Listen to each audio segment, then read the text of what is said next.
I just dropped by to explain why the wife hasn't been at work, Mr. Holmes. She's that sorry to be letting you down. That's quite all right, Mr. Hudson. I quite understand. I knew Mrs. Hudson must be unwell. She so very rarely stays away. Is it the flu? Asian flu. That's what it's called. Trust these foreigners to come up with something really nasty. She'll be all right, though. Tough old girl she is. And is Dr. Watson about? He might like to look in on her. Unfortunately, Watson is away on the continent. In Bern, I understand, for a European medical conference. He won't be back for another fortnight. Oh, well, the missus will be up and about the right rain before then. Well, I'll be getting along. Day to you, Mr. Holmes. I'll see my own way up. Bye for now. Well, goodbye. And give Mrs. Hudson my best wishes for a speedy recovery. Oh, yeah, I'll do that. Bye. So I'm all alone for a bit.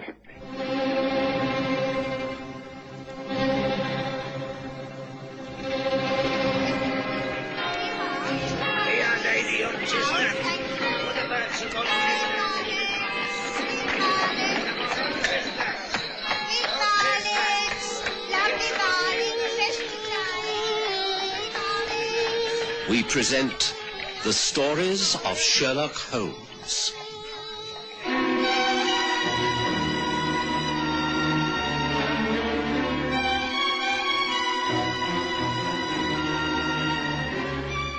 The Curious Case of Ira Pasha.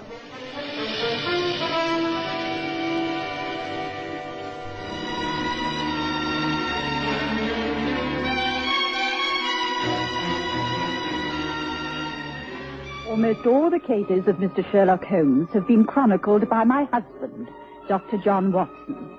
This is the one case he has not written about, simply because great care has been taken to keep the whole affair a secret from him. Mr. Holmes advises me to write it all down in order to rid it from my mind. I hope it will do so, for it has been one of the worst experiences of my life. It occurred when my husband went away to Switzerland to attend a European medical conference. About 2 weeks after John had left, something occurred that threw my life into grave confusion. I was in utter despair. There was only one person I could turn to. In spite of the lateness of the hour, I hired a hansom cab, and with minutes it was clocking its way through the stormy night to Baker Street and Mr. Sherlock Holmes. Mary Watson. My dear, turn him up the bench. Come in. Oh, sorry to call like this. Now, come up the stairs to the sitting room. There's a good fire still crackling in the grate. You can take off that wet cloak and bonnet. Now, come along. I simply had to come. There we are. Now then, not another word. Not a word until you're more comfortable. Now, place yourself in front of the fire. Oh, thank you. Tell me what it is that so upset you. It's not Watson. There's not bad news from Switzerland. No, John is all right. His last letter was very cheerful. It's nothing to do with him. That is it. Only indirectly, you see. I think he... No. I cannot help you unless you explain quite clearly what all this is about. I think a small drink might help you. There. Now, here. Drink this. Come along. Oh, thank you. Right. Now, start at the beginning and tell me everything. Well, it started late this afternoon. I'd been doing a little shopping, and when I returned, I found a stranger on the doorstep. A young lady, dressed in the height of fashion, but with an elegance that was not English. She was very beautiful in a dusky sort of way. She asked for my husband, and I told her he was not available. I thought she wanted a doctor, you see, and started to recommend John's friend across the road. But she asked to come in and talk. Well, naturally, I agreed. I'm sorry that my husband is not at home. He's abroad at the moment. I do not expect him back for the next week or 10 days. Oh, that is most unfortunate. I need his help so much. It was a last resort. Pray sit down and tell me what is wrong. Are you ill, in need of medical care? Oh, no. No, it is nothing like that. I did not know that Dr. Watson was a married man. I'm sorry. There's no need to apologize. But what is it you want? You obviously do not know my husband. No, we have never met. And you are not ill, so what is it that brings you here? Mrs. Watson. It is so hard for me to explain. This is all so different from what I had imagined. I do not know how to begin. I have been in Great Britain only 7 weeks. I came from Turkey. My name is Ida Pasha. My mother came from Takkar in Afghanistan. That is where I was born. I've been traveling with my fiancé, Anton Fournier. He is in trading enterprises, a junior partner in an international export organization. We stay at the Bedford Hotel, Bailey Street. This should be the prelude to our marriage and the start of our honeymoon. But unless I can produce £1,000 within the next 2 days, it will all end in tragedy. £1,000? But I don't understand. Why should you need such a vast sum of money? It is Anton. He has to pay the money to a man named Grigor Harat within 2 days, or he will be ruined. He owes this money and cannot pay it back? But what about his firm, his partner? No, you do not understand. And I express myself so poorly. Anton, he does not owe the money. He's being forced to pay it. He is being blackmailed. What? Blackmailed? By the man Grigor Harat? Well, can he not go to the police? Oh, no. You see, there were stolen goods brought into this country by Anton without him knowing. But the man, he has the evidence to say that Anton was guilty. He will not hand over the evidence if he's not paid £1,000. If he does not get the money, then he exposes Anton's crime. Oh, dear. Well, I am most dreadfully sorry for you, but I cannot see any way I can help, and forgive me for asking, but why do you seek out my husband? He's unknown to you, just a name. He's simply a struggling London doctor. Why did you come here to him? I cannot say. It was a wild idea. I have no friends. I do not know anybody in London. I was at my wit's end. I'm sorry. I shall go back to Anton. We must find some other way of raising the money. I'm sorry. I go. No. Wait. I'm not satisfied. How did you know that John Watson lives here? Who told you about us? And I repeat, why did you think of turning to him for help? I knew his name.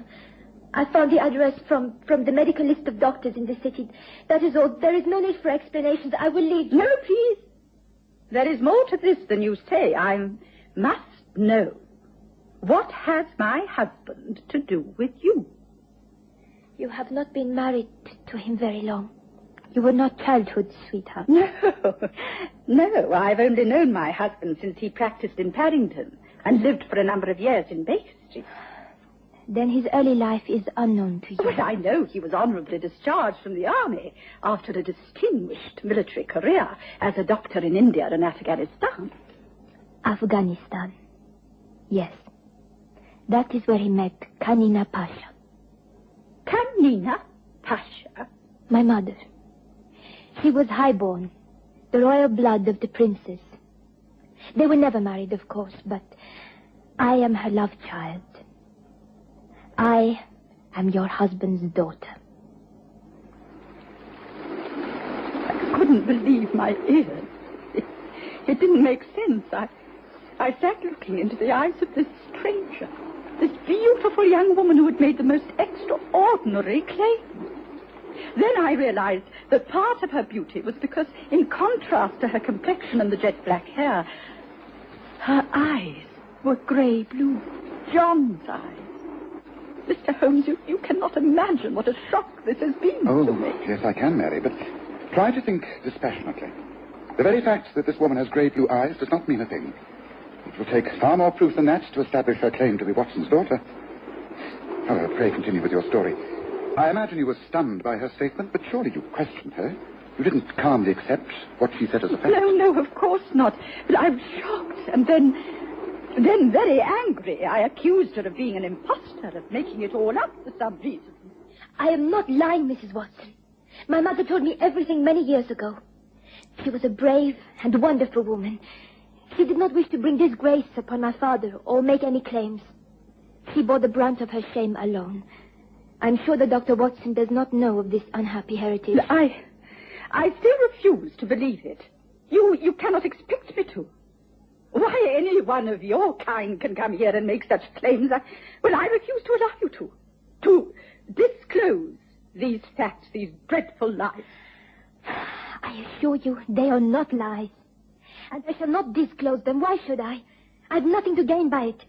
I simply came here because I was in despair and wondered if he could help me. Well, he cannot. Even if he were here, I would not allow him to. It is a preposterous claim that you are making. I do not believe a word of what you have been saying. Then I will go. But I do have proof. Photographs, letters, much proof of who is my father.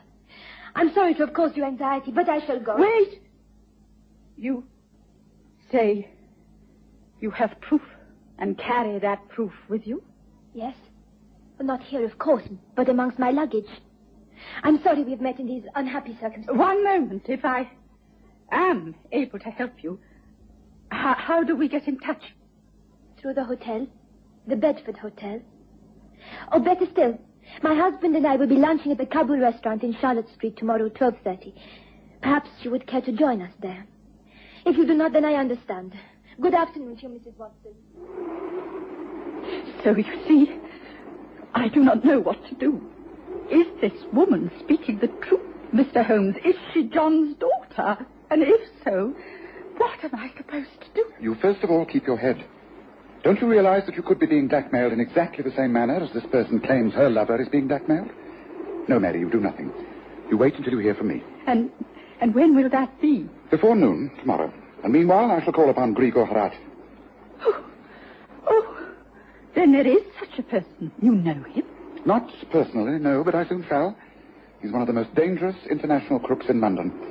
Yes, it's about time I crossed swords with Grigor Harat. I was aware that my problem was a deeply personal one. I had never questioned John about his past.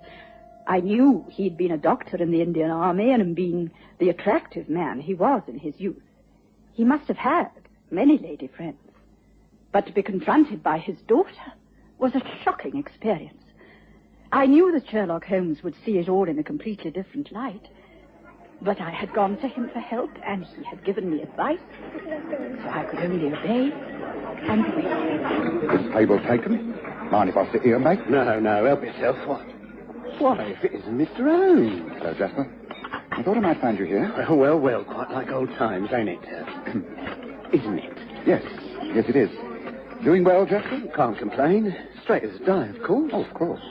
But not above earning a few pounds. Can't say no, not these days. Why, Mr. Holmes? What have you got in mind? Can't be anything crooked. No, just information. At one time in your dubious career, you worked for Mr. Grigor Harat, didn't you? I want to know everything about him. Well, I'll tell you all I can, and if it helps you to nail that blighter to the wall, then it'll be a real pleasure. Yeah, I worked for him, all right.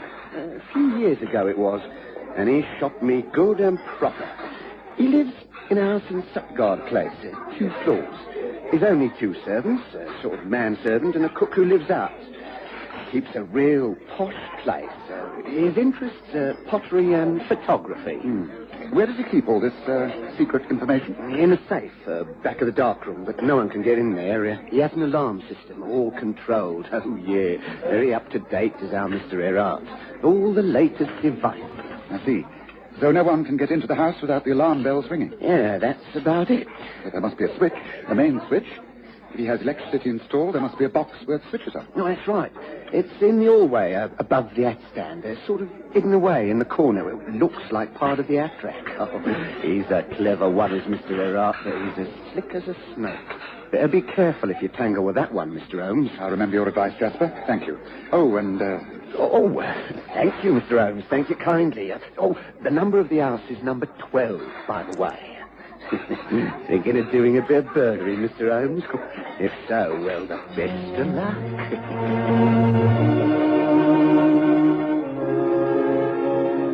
I spent a troubled night and woke tired and strained. I waited anxiously for news from Sherlock Holmes. He was the most dependable man, and sure enough, just before 12 o'clock, the doorbell rang. He was there with a carriage waiting and drove me to the Kabul restaurant in Charlotte Street. By this time, I wondered if it had been a dream, if Ira Pasha did exist, if there was a friend called Anton Fournier. I rather hoped there wasn't. But there was. I'm so glad that you came, Mrs. Watson. This is Anton. How do you do, Mrs. Watson? I've heard much about you. How do you do, Mr. Fournier? May I present Mr. Sherlock Holmes? Mr. Holmes, this is Miss Ira Pasha and Mr. Anton Fournier. Hello, Mr. How do you Holmes. do? I'm very pleased to meet you. May we talk before we order our meal? Yes, of course. Perhaps I'm the one who should explain. I seem to be the cause of all the trouble. I take it that Mrs. Watson has explained my difficulties to you, Mr. Holmes. I think I am aware of the situation. Now tell me how you became involved with this man, Grigor Harat. I find that hard. I am a foreigner to this country like Ira. I import the goods, and this man, he says that he finds in the china vases that I bring here is the opium, the heroin, the drugs, you understand? I cannot prove that I know nothing of this. But he has the bills of loading. He says he has the proof, and he wants the money before he destroys the proof. Exactly what is the proof? He has a sample of china, a small vase, exactly like the all of my cargo that lies in the wharf at Limehouse.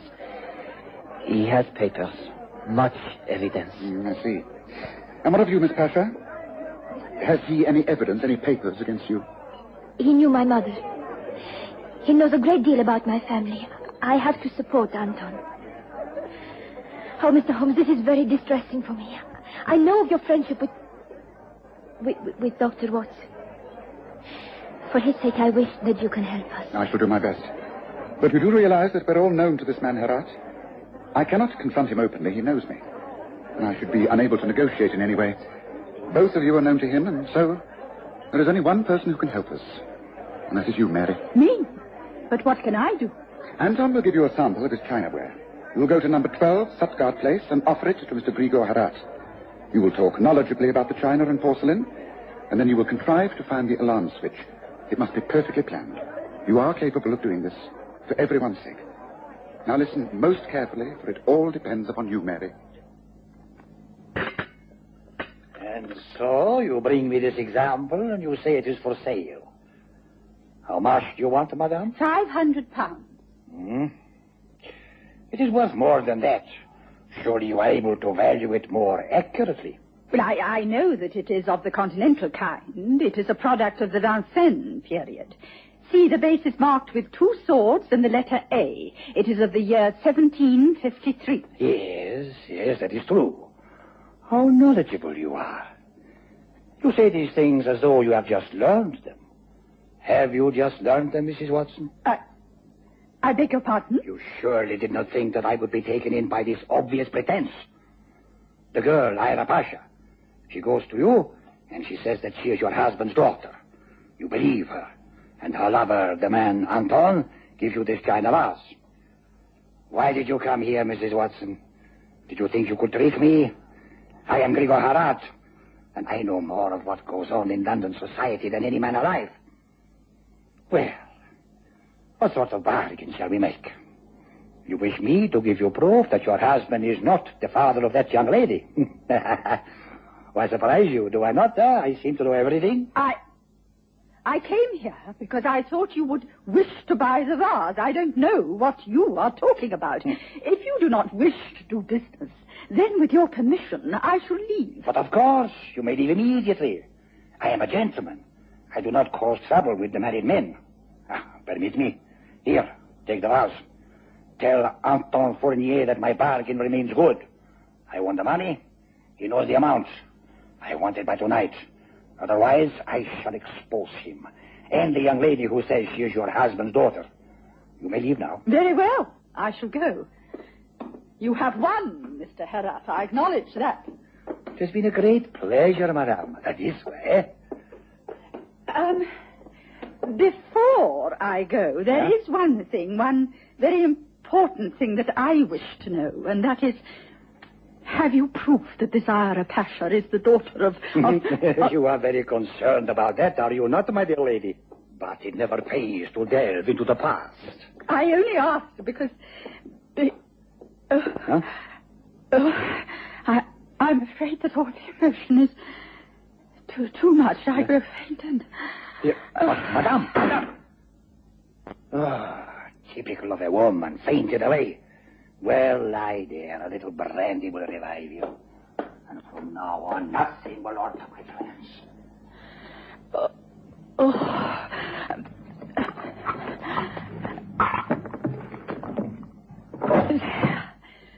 There. Here you are. Pasha, drink this down and get out of my house. Come on, Mrs. Watson. You have failed in whatever you wish to achieve. Drink. Thank you. I will go now. Goodbye, Mr. Harrod. Goodbye, Mrs. Watson. I had done all I came to do. I had managed to deceive this man to the extent that he left me alone in the hall, where I pulled down the alarm switch. I believed he had not noticed, and all I could do was wait. I knew that Sherlock Holmes would have calculated everything to the nearest second.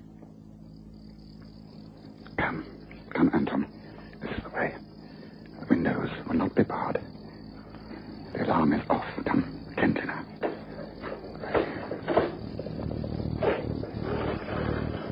There. Now, in we go.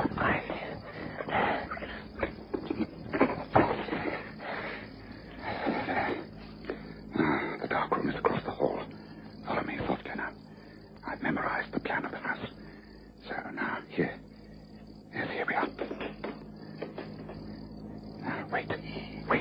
You have won yet again, Gregor. No, my dear. We have won.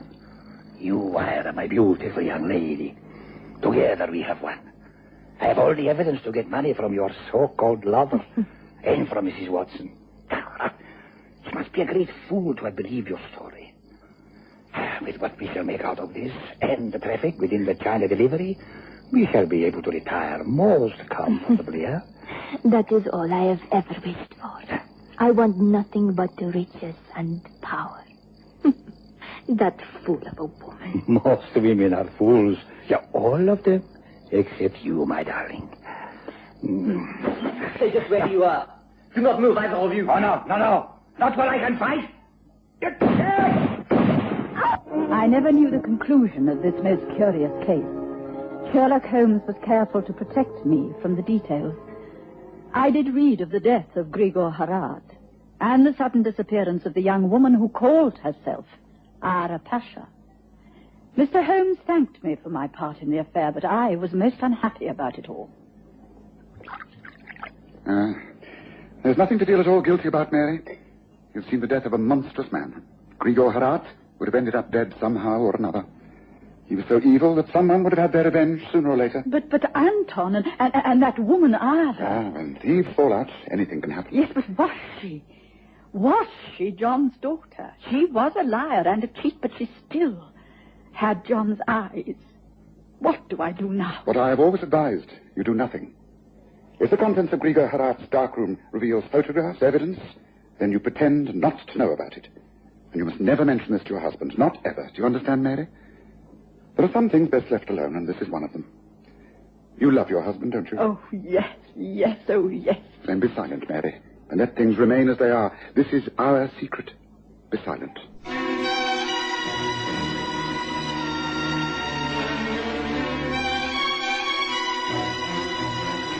Listen again next Sunday to The Stories of Sherlock Holmes, with Graham Armitage as Holmes and Kerry Jordan as Dr. Watson.